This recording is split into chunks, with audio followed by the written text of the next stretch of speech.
And we are live. Hello, Burton C. Bell. You are then. It's kind of surreal have you on my show, and I really want to start thanking you for accepting my invitation. Well, you're welcome. Thank you for having me. I always wonder what the C is for. Well, long time. Well, it's my middle initial for my middle name, which is Christopher. But when I was in high school, I wanted to, I still wanted, I wanted to be a writer and an artist. So I was in high school. I was trying to figure out how would I present myself to the world, and so I decided to go by Burton C. Bell in high school, and so I started signing my name that way in high school. And the first time I saw your name, I was thinking you were from UK. Well, I felt that the name Burton C. Bell was, it reminded me of writers like E.B. White or exactly. E.B. White or other authors who had a middle initial use their initials, and I liked it. It had a nice, it had a nice flow to it, so I just kept it. It's really classy. Thank you. And well, to my guests, I ask if they can introduce themselves, because my audience is very wide. There are comic book fans of electronic music, metal. So if you don't feel comfortable, I can do it for you, because I know your whole career. I'm fine. We'll just talk. But Christopher is my middle name, so I go by Burton C. Bell. Yeah. Christopher's too long of a name to say, so I just shortened it. And you're the singer you have been the singer for many bands. Yeah, I'm currently the leader of Ascension, the Watchers. I've been the singer of Fear Factory. I was the singer for Geezer Butler's first solo record, GZR Plastic Planet. I love that record. Great record. I've been guest vocals on many bands, from Static X to Soulfly, many Spine Shanks, many others. And I had a band called City of Fire. I was a vocalist. We did 2 records, and then I performed on 2 Ministry albums. No, that's awesome. Maybe 3. And for me, I'm a big fan of your work, but I wasn't aware of City of Fire. That was a project I did with Byron Stroud, based in Vancouver, Canada. Byron sorted that out, and we did 2 records. One was both released independently. The second one was actually never released. The first one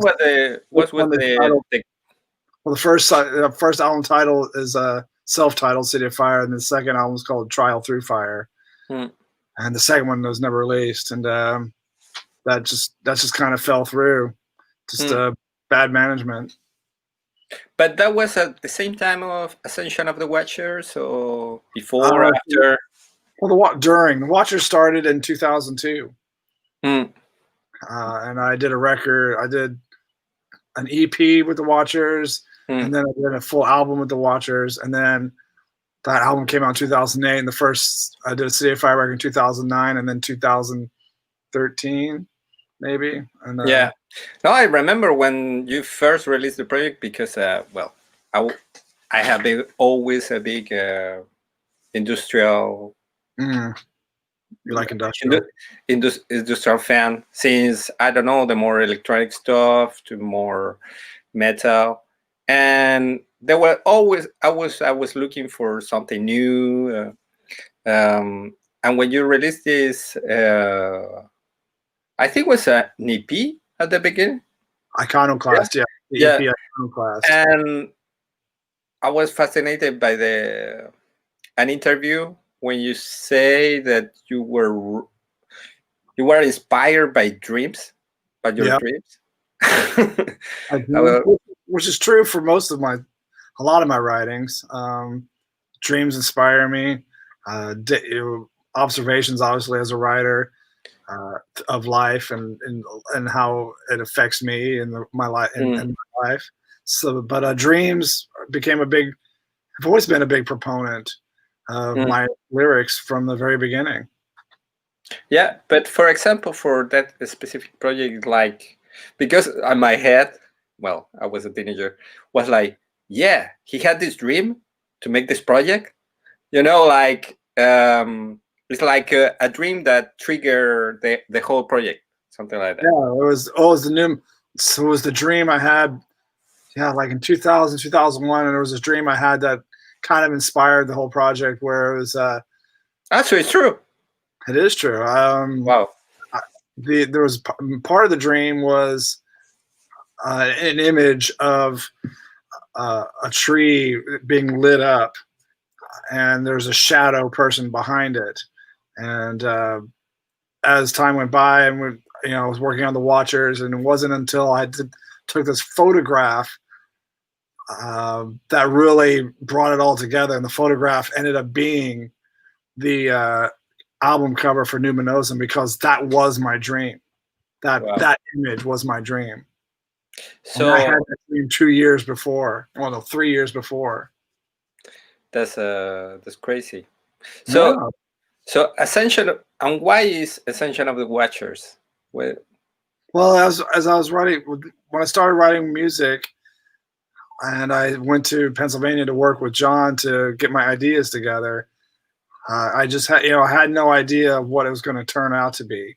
And as time went on, as we were recording and demoing and just making music, during that time I was reading a lot. I was researching. I wasn't living in Los Angeles, and it was this time I was reading this. At this one time, I was reading this book by an author named Elaine Pagels, and she's an author of religious studies, and she's not religious, but she studies like religion, like the history of the writings of Christianity or Hebrew or ancient religions.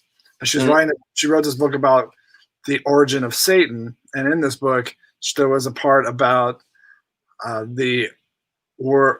telling a story about the Book of Enoch and the Dead Sea Scrolls, and in this there was mentioned the Watchers.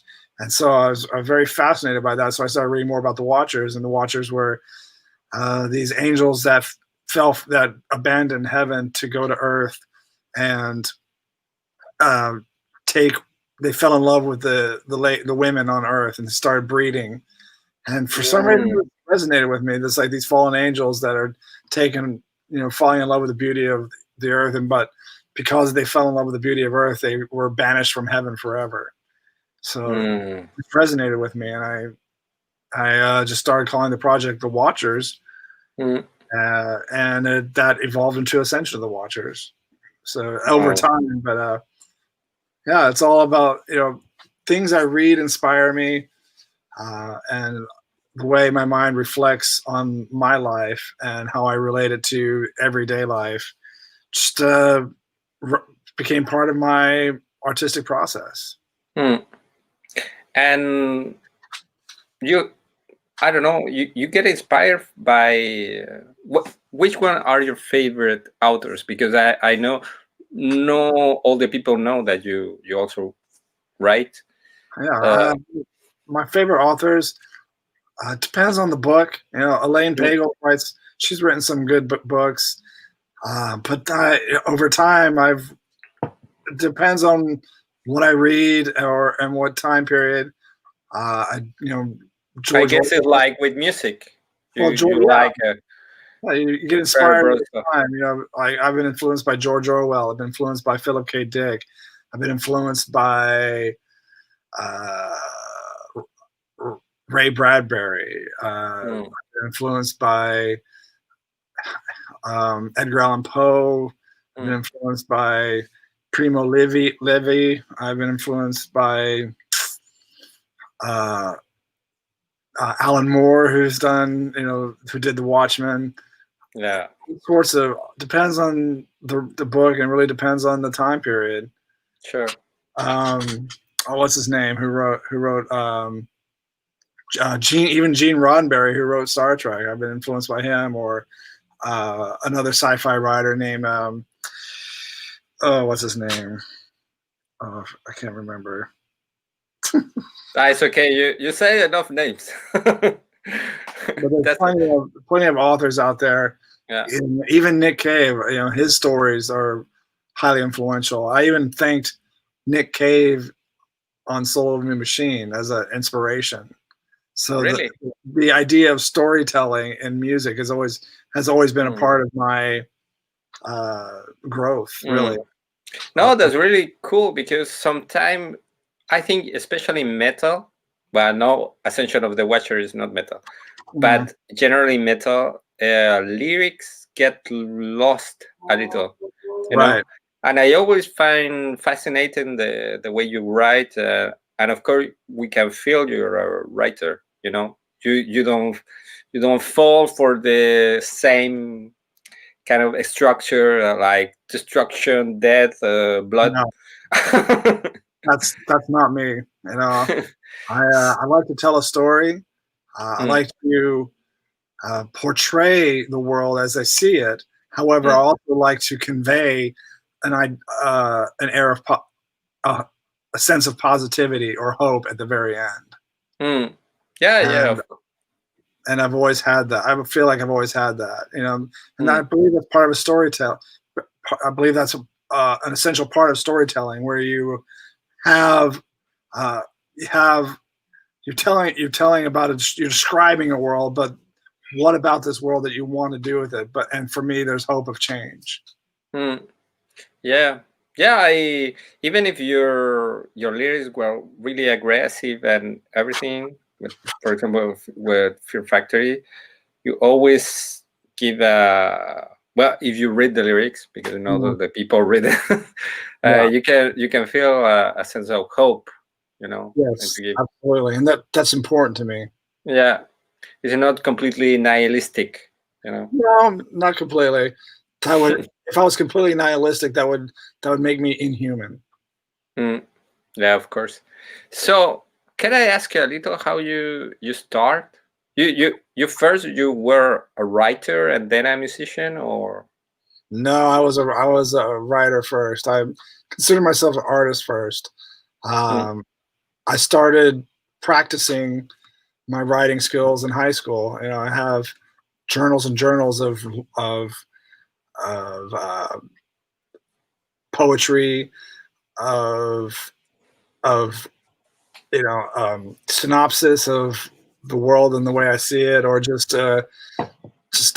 journal entries describing what I'm feeling. And I've been writing like that since I was a teenager. But I always knew that poetry was the source of lyrics, and lyrics are poetry. Yeah, and they are. I always wanted to be, of course, as a kid, I always wanted to be in a band. I love music. And as a kid, I had been in a couple of choirs, church choirs as a kid, or a school choir when I was a kid. And as I got older, I started being more interested in all types of music. But it wasn't until I went to art school, and I started work. I was art school in college, and I wasn't. At the same time, I was doing photography and I was doing writing. But it was not completely satisfactory to me. At the same time, I was working at a record store, and for me, the record store was far more educational than the school I was going to. So I dropped out of school and just wanted to work and just dive into music. And when I dropped out of school, about 6 months later, when I was 20 years old, I moved to Los Angeles. And I wanted to be a writer. I wanted to focus on telling stories, and I wanted to be, just be a writer. And why move to Los Angeles? Because it was the place to be if you wanted to be a writer, or? Well, at the time I was living in Washington D.C., working at a record store. And a friend of mine I was working with, he was moving to LA, and he goes, "Hey, you want to come with me?" And I thought to myself, well, I'm not going to school. I'm just working day to day, and I wanted to change. So it was either New York or LA, and I decided, okay, let's go to LA. Yeah, I think for people that never travel to United States, it seems like it's not a big change because you stay in the same country. But I have been there, and there's like two different. They're kind of, yeah. It's two different worlds. When I moved from DC to LA, it was like slowing down because DC is an up-paced city, very vibrant. A lot of not just a lot of cultural things going on, but a lot of political things going on as well. Very busy and kind of fast-paced, almost like New York. And when I got to LA, it was just like life just seemed to halt. It just like slow down, and it was kind of hard to catch up. Put on the brakes and like get into LA mode. And it took some time, but I found my place. But cool. I never stopped writing. I just kept writing, and and as I started becoming more familiar with people and was going to shows and stuff like that, I met a few people, and one of my friends just handed me one day when a friend of mine handed me a flyer to audition as a singer for his band. So I tried it out, and the first band I was in we called ourselves Hate Face, and we were around for like 8 or 9 months, but we were not metal. We were all about we were into the sound we were into was more like it was called, I don't know, we called it noise. It was like industrial, but it was like a lot more aggressive, more like Big Black or Rape Man or like Sonic Youth kind of stuff, like the early Sonic Youth. Okay. Like early post-punk era. It was just noisy, and I loved that style. That's what we wanted to be on a label called Amphetamine Reptile, which Helmet's first record was on Amphetamine Reptile, and a lot of other great bands as well. So that's the label we wanted to be on. So that's what the kind of sound we had. Yeah, that's amazing. And around that time, you were already listening some industrial music, or we can call it like that. Back then, I was into industrial. I was into goth. Wasn't really into metal at all. Of course, I like some metal. The one metal record I liked at the time was Ride the Lightning. That was a great record, and I got that. The reason why I got that record was because of the song "Fade to Black." Was probably one of like the heaviest goth song I ever heard, in my opinion. Yeah. So, I was like, this song rules, and so I got that record. I was like, oh, this record rules. But I was into industrial. I was into goth. I was into and to me, industrial was like Swans, Throb Bristle, White House, Steel Pole Bathtub, band Crash Worship, bands like that. I was totally into. I was into. You ever listen Ernsthaft der Neubauten? That's so hard to pronounce.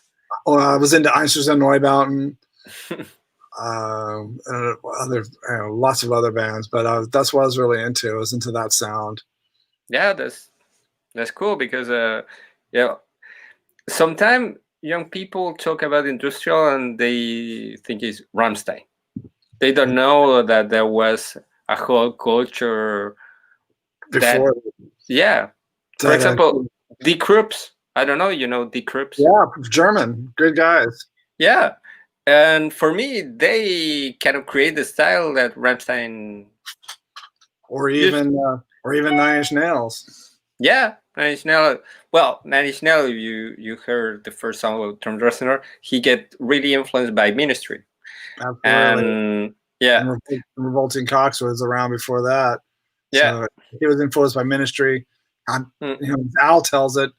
Al told me the story that Trent Reznor used to like ride their bus just to tour with them with Revolting Cocks and Ministry, and he was kind of like hanging out with them, and that's how it come.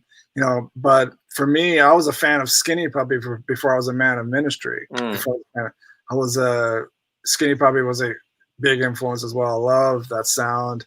It was very avant-garde. It wasn't formulated. It didn't take any sort of any type of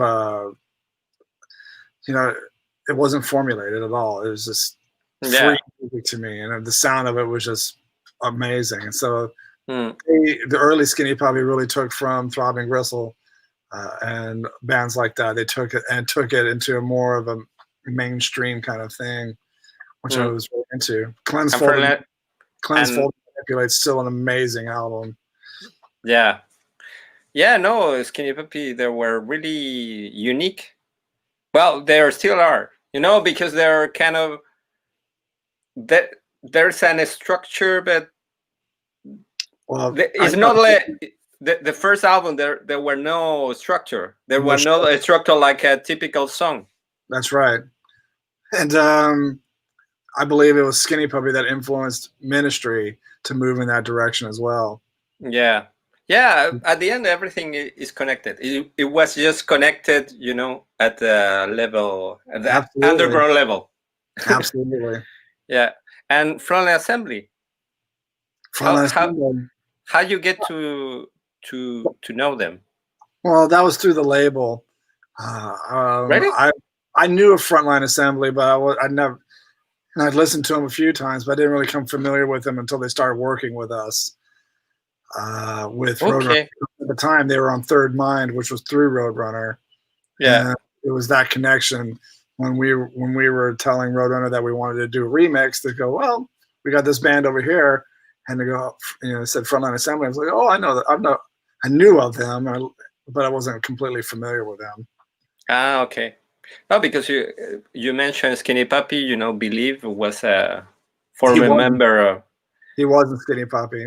Yeah. So that really blew my mind when the first time you guys released the first album and then the remix album. That it was kind of groundbreaking for that time. Take the risk. Well, for bands like us, because we'd seen there were bands doing that at the time, but no one in our genre, I believe, or no one from Roadrunner had done it at all. So we wanted to do that because that's the type of music we were into. And it wasn't until, we did Soul Machine and then there was Fears of Mind Killer. It wasn't until afterwards that we brought those two together.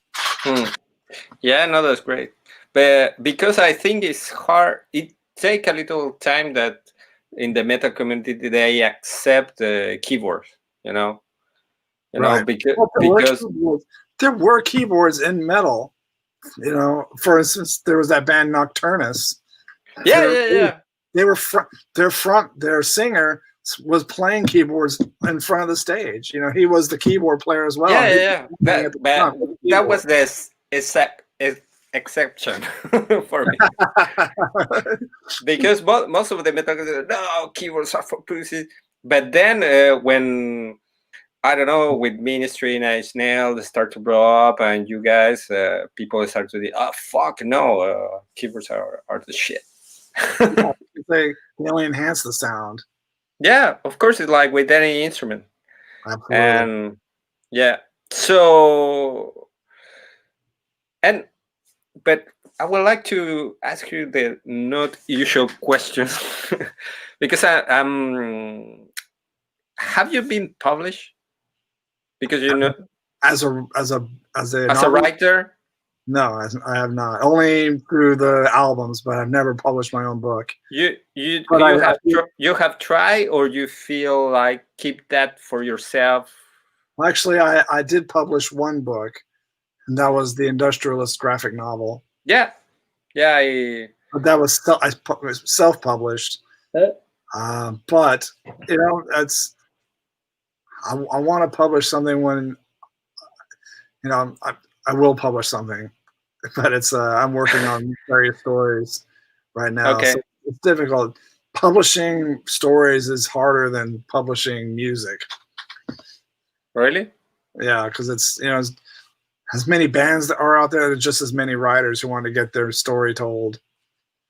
Yeah, but you already have a, I don't know, you have a fan Following. base. I Yeah, do.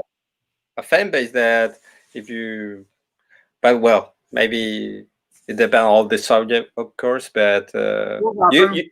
you already tried to contact No, some? not No, yet. Not yet, but I will.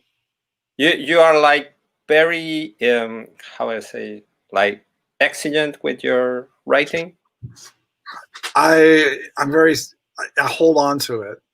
I'm very what's the Protective. word? Protective of it. Yes, and so I hold on to it, and almost to a fault where nothing happens.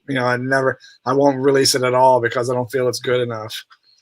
Yeah, yeah. And I think that's normal for writers. That No, happens. but with music too. I have Absolutely. friends that are amazing songs. They will never gonna release it because it's the same. It's the same thing. I think it's just I don't know. It's but it's funny that you don't have a problem to release music like that, and maybe you feel more comfortable about it. Yeah, I think it's with my writing. I'm probably just not comfortable with it. I never feel like anything's finished. Sure. Yeah, I understand. Well, it's the same with songs sometimes. But no, that's interesting because I'm sure there's a lot of people. If you do a first step, maybe it will not gonna be perfect, but it will help you to grow. Yeah. Well, Well, I don't know. I will buy your book. all this is going to change. I have, my life is moving forward, and I have multiple plans. And putting out my first book is definitely one of my first tasks to get finished. Yeah. So talking about writer, you were talking about Orwell. Well, Yeah. It didn't feel kind of surreal, all this this situation with the COVID and the mask and all people, the people keep asking me that, and for me, I've been seeing this for years. I was just yeah, it's like I told you guys. You act surprised. I mean, I've been seeing this for years. There's nothing new, just different faces. But yeah, for me, there's no surprises anymore because I've been seeing this happen, and I actually have more visions of worse things to come. really? Oh yeah. Please share it. Well, I believe that we're about this far away from an authoritarian rule and martial law in the United States. Everywhere? On United States. Okay. And I liken the rise of the United States much to the rise of Rome in ancient history, where Rome became so huge and grew so huge and expanded out, and the roads were like tendrils reaching out to every community that surrounded it. And they had roads to everywhere, but it became too huge to sustain, and Rome fell and collapsed within itself because of itself. So it was it's like a virus from the inside that made it collapse. And once the brain collapse of Rome, everything just failed after that. It just dissolved. So it was a great empire for several centuries, and then like all empires will end. Yeah. Well, I don't know. I'm not an American. I don't live in the United States. I can just give you my perspective from the outset. But I feel the last time, especially since Trump right to power, kind of polarized. Absolutely. He has a polarizing effect. He has effectively polarized and tribalized the United States. Effectively, which hasn't been like this since the Civil War. So we're going to be. I think we're on the onset of another civil war in the United States. Two words that should not belong together: civil and war. Yeah. Because I don't know. For me, there are people that want to change because there's a lot of elements in the United States that are completely not in tune with the world. You know, I don't know. Well, Like, there's much information being spewed out here, so no one knows what to believe. yeah, I don't know. For me, I always was fascinated with the fear of, well, I don't like to generalize, but all the ideas that came from the left, like, for example, universal healthcare or stuff like that, that here in Europe, there are kind of, it's like it's like everyone implemented in Germany, Right. France, but in United States, it's like, no, we don't want to because we like our freedom. Well, that's what they want you to believe. Those who are in power. Yeah. What it is that America is a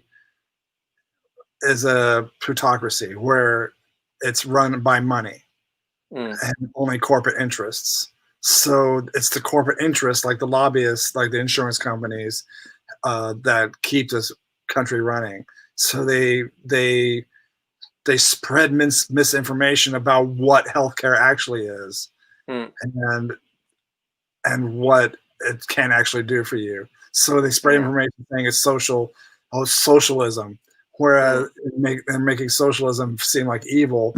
But socialism is only an evil to the corporate interest that will lose the money. So it's all about profits. Yeah. So that it's because of profit and money is the reason why Americans are so misguided and misinformed about what actually would happen. Even though we do have social programs that everyone loves, for instance, Social Security. We have police departments, we have fire departments, we have public schools, public education. It's the plutocrats that don't want any of that, because a well-educated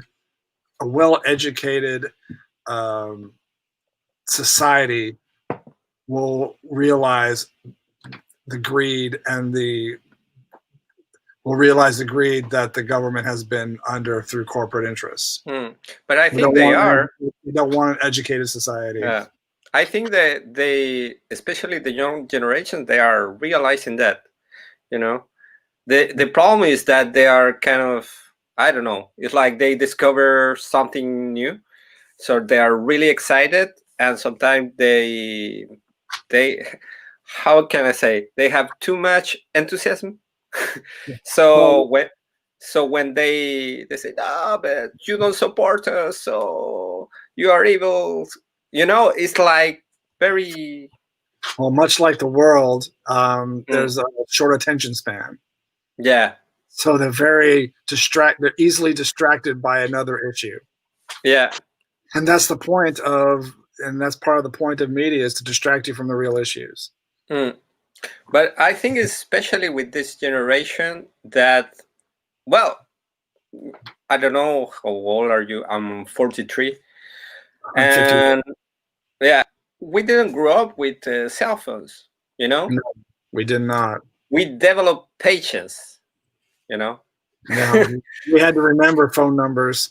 Yeah, remember phone numbers. Even when there was internet, you have to wait that the stuff download. Now, if the stuff doesn't work in 10 seconds, they get pissed. Yeah. You know? Like, oh, this is bullshit. And there's no patience anymore. Yeah, but for me, it's not like people are evil or stupid. It's just the structure, you know. For me, there are structural problems that we need to fix, and yeah. And for you, for me, what you write and your lyrics, even if it's kind of dystopian, and you always kind of appeal to that, to wake up, to you know, to help people. You know, as I decided a long time ago, if I'm going to have this voice in music, I'm going to make sure that every word counts. And I say, I say what I say. Is very thought out, and it's deliberate. And so I want to make sure that what I am saying, that there's an alternative to this world that we're living in. Sure. No, and I think it's really effective what you have done. And like you say, when you're an artist, well, I'm an artist too, not at the same level as you, but I always feel like with responsibility, because sometimes kids, they pay more attention to an artist than his fathers or the teachers. You're absolutely right. So, well, as an artist, you can choose. You can say, that's right. Yeah. So I chose that my words should be. I wanted to choose my words carefully. No, that's what I want my legacy to be to my career. Yeah, no, that's great. And can you tell us a little about your new album with Ascension of the Watchers? Yeah, I'm very proud of this record. It's been 10 years in the making, so everything is very well thought out. I've been demoing songs since 2008, since the last record came out, Numinosum, through 13th Planet, and so I've been writing songs since then. And all the songs are inspired by actual events or something that was important that happened in my life, or very poignant. And so there's a lot of passion, there's a lot of altruism in it. And so I just wanted to make, as time went by, we were demoing songs and just trying to complete these songs and trying to exist through life. Yes, I took some time away to to support my family, and I was working in Fear Factory at that point. But my heart was always part of the Watchers as well. So I wanted, as time was going and we're demoing, I was trying to get interest for it, and there was never really interest in the Watchers. Understandable, it's different. But it wasn't until I met Jace that the Watchers really started moving. So this album is, like I said, it's very personal. Every song is dedicated to someone who's important in my life, someone I love, or someone who's passed away, and it tells a story about, it's a journey through 10 years of my life. And we can recognize that on the songs, or probably like everything is. Well, it's you can recognize it. You may recognize it, or you don't have to. Each song stands on its own. Every song is different. Every song tells a different story. Every song has a different mood and a different atmosphere. And so that's what the record I wanted to create. I wanted to create something that moves you through the music on a journey, and where nothing's the same, because life is not the same. Life is different. There's always different episodes, and there's always different emotions. There's always different experiences, and that's what this record is. It's all different experiences. No, that's great. I can't wait to hear it. It will be gonna be released when? October 9th. October 9th. What label? Dissonance. Dissonance through the UK, and it'll be released UK, Europe, and North America. Oh, that's great. Well, what? They haven't sent you the record yet? No. Oh no. Oh. No, but I can't wait till you hear it. You might want to talk to me again. Yeah, of course. No, I just listened the single, and it's great.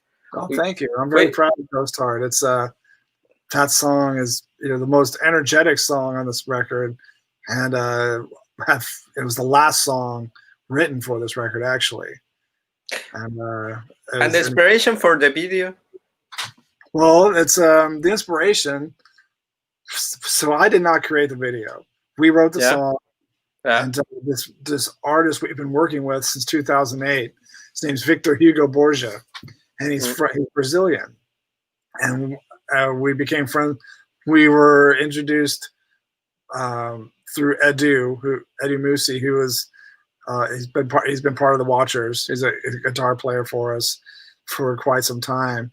But we met him through Edu in 2008, and he did our Residual Presence video from Numinosum. So when we had a song to do a video for, I just emailed him again, asking him if he'd be interested to do another video for us. And he sent the song.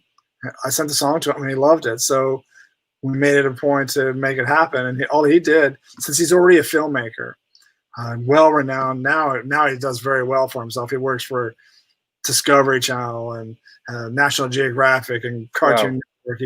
He's an animator, and he just works for a production company that supplies images and stories to these corporations. But he had a film that he never used, so he took images from that and repurposed it to fit the narrative of the song Ghost Heart. And I think it did a great job. It's made it completely surreal. Yeah, but what is like stop motion or 3D? Or? Honestly, I don't know. It's his original artwork. So I'm not sure how he does it. And it is through computer, so I think it's both hand and computer generated at the same time. And maybe we can check it out. No, I don't want to watch it now. But it's a great song. So it's Ascension of the Watchers. Yeah. No, but the style of it, I think it's unique. It's like Nightmare Before Christmas, a little bit like Tim Burton, but Victor definitely has his own style. Yeah. I would say a little bit darker. Not so cartoony, as they say. Yeah. No, it's really dark. Yeah. So okay, quite real. But I think it tells the story, fits the narrative of the song very, very well. So we're not gonna listen now. Don't worry. No, that's great. And what's on your other arm? Freedom. You got freedom on this arm. What's on the other arm? Nothing. No, I just did this because I'm a singer too. So when I sing, I can transmit a positive message. There you go. Freedom is important. Once you have freedom, you can never go back. Yeah. No, but really, artists like you really inspire me to, for example, make people question things with my lyrics. That's important. I think that's kind of sometimes lost. Sometimes in this kind of new society we live, that everything have to be quick, attention span of 15 seconds, and how many likes, how many plays. Are you in a playlist or? It's when it comes to art, I'd rather not. I don't want to give anything up. I don't want to shortchange myself. I don't want to shortchange the listener. So as an artist myself, I will do the best that I can. And like I said, when it comes to writing lyrics, it has to be a statement. It's something that they can think about and stays with them. No, for me, it's crazy that these days there are kind of formulas to get famous. Like, your song have to be 2 minutes long. It have to be a chorus like this, and That's right. And if you play their game, still doesn't.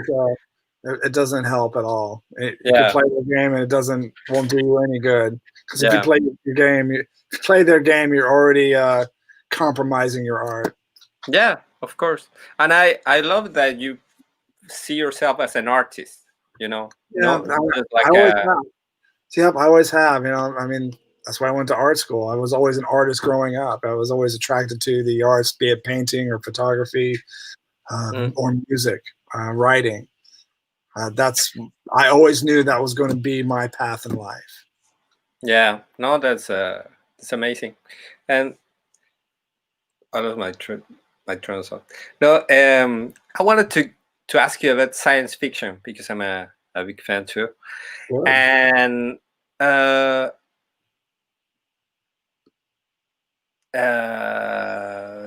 don't know.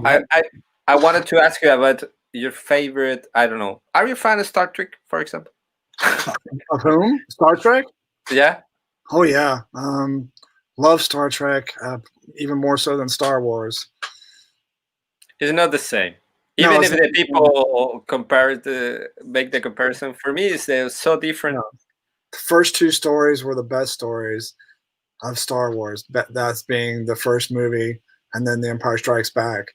And that's when George Lucas was writing very well. He was very influenced by philosophy, and everything after that is just rehash. So he's just telling the same story over and over again. Star Trek was true science fiction. Gene Roddenberry is a true science fiction writer, where he was actually following advances in science and technology when it's concerned with space and power, and life. And he put it into. He came up with things that are happening now, or that are utilized now. And that's what science is. That's what science fiction is. Writers seeing what's happening at their time, and in their mind advancing it forward to create a whole new world of the advances being made at the time. Okay, we're here. What else could happen? So for a science fiction writer, it takes a lot of thinking, obviously, a lot of forward thinking to imagine what the world will be like in the future. Yeah, no, I think he did a great work, and there's many documentaries that talk about it. You know, like imagine that the doors will gonna be open when you get through automatically. The cell phone, the flip phone, or the food replicator, where it was like a microwave, or just create the food, which is now 3D printing. Yeah. No, it's amazing. For me, I'm a fan of Star Trek, especially for me. I saw the original series like theater, because the effects are not there, but so they didn't have a budget for effects, so they have to kind of create these scenarios. And he was a little like you, trying to do a little bit, deliver a positive message, right, exactly. Yeah. And the thing about special effects is that there's no special effects in real life. So the original Star Trek was far more realistic, say, in science fiction than it is now. Granted, the new Star Trek movies are great. Love the new Star Trek movies, but the realism in it is, obviously it's not real, but you don't see special effects like that in real life, and that's what I'm saying. Yeah, sure. And there is any, I don't know, a series or a movie of a Star Trek that especially you like, or? Well, the original series was great with William Shatner and Leonard Nimoy. That original series was great because they were working with such a low budget that they had to make the best of the stories, and so the stories were amazing. The writing was amazing. Yeah, I completely agree. I do love the new series, the movies with Chris Pine as Kirk. Those are very well. I did really like Star Trek Next Generation. That series was incredible because it took Star Trek to a whole nother level. Yeah. Of not just science but stories as well. It was more like humans. It was more of a human side to the science fiction, which is, and a lot of psychology brought into it, which was really incredible to me. I thought it was really cool. The holodeck was incredible because that's literally that's VR right now. Yeah, and that's where VR is going to go. So we're going to have holodecks. Yeah, that's going to be incredible.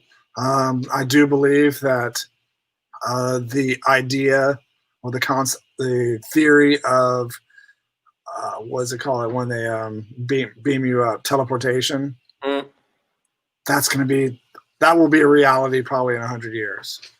Yeah, one time I saw I was so excited because I saw an article like, yeah, they are experimenting with teleportation, and I saw the article and they are kind of doing that with light. Yeah, that scientist Michio Kaku is actually one of the things he's working on is the idea of teleportation. Yeah, and so it's through quantum physics, of course. Yeah, I mean, I will never understand, but Michio Kaku is definitely working on that concept. And have you seen the Picard show? The new Picard show? Yeah, I hear great things. Is it great? Yeah, I cry at the end. Oh, it's a great. Jean-Luc Picard was a great character in the Star Trek Next Generation because he it took the original Star Trek cast and the story and, like I said, humanized people even more so. Yeah, and he was a kind of a method actor.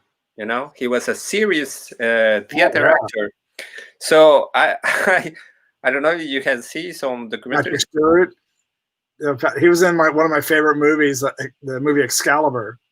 Yeah, John Borman film, and he played Jean-Luc Degrache or whatever, something like that. One of the characters ended up becoming part of the Knights of the Round Table. Yeah, actually, it's a good point because I live right there. Yeah, I live here in France and in a region called Brittany. And the mystical forest of Brocelion is just 1 hour from here. Are you kidding? Yeah. I can tell you a funny story because one time they invited me to, hey, dude, you want to go to see the tomb of Merlin? Tomb of Merlin? Fuck yeah! Let's go! So they take me to Brocelion. And we went. We arrived there, which is, a forest. So we walk. There was some snakes, but little snake. They're not poison. And then he showed me a rock, and say, "There you go." That's the Tomb of Merlin. I was like, "What the fuck?" So, yeah, it's the Tomb of Merlin. Was it a big rock? I was medium-sized rock with nothing on it. I was thinking he was joking, but no, that's it. And because of they are protecting, nature here in France. They are really serious about it. So you don't have I was expecting something like Lord of the Rings style, like a big statue of Merlin.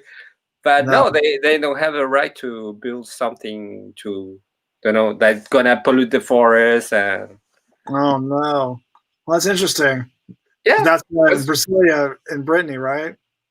Yeah, I have to remember that. Next time I'm there, I'm going to look for that. You hit me up. I will show you the rock. Okay, Evan, we'll do.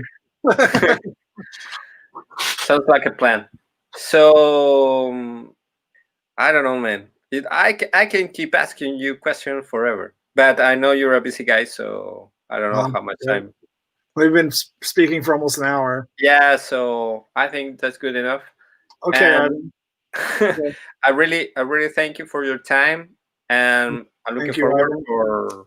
I apologize for being late, but I will end with saying that if you're interested in hearing the new Ascension the Watchers album, are you kidding? Of course. It's a journey, and it sounds incredible. The production is. The production is amazing. I think out there that sounds like this right now. You raise the level of your production. Yeah, it's that's because it's it's a modern analog studio. Mm. Analog, Yeah. go. And you compose everything by yourself, or is you Well, work with John and?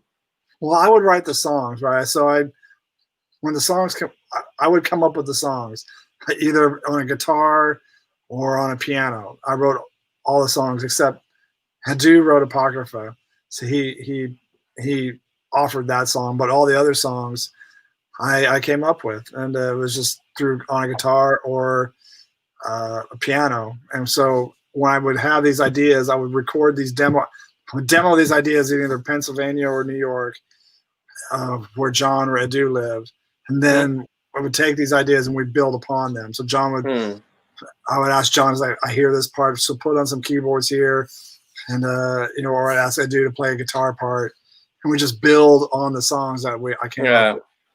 No, I know the studio of John is really cool. Yeah. Yeah. We made a couple of shows together with his other band. Ministry? No. False Icons. Ah. You know see them? What? You saw False Icons play? We played together. Ah. We make was in 2012. Okay. A while ago. Yeah. No, but it was great because he invited us to stay in his home, and we visited the studio. He had an amazing collection of equipment. It's crazy. Yeah. It's like walking into an 80s museum. Yes. No, but it's great because all the stuff is really expensive. So okay, so maybe after I listen your new record, we can maybe talk more about it. Fantastic. Yeah, let's do it. Okay. So thank you very much. Thank you for your time, my friend. Yeah. So see you another time. How you say hasta luego? Hasta luego. Live long and prosper. What? Live long and prosper. Live long and prosper, my friend.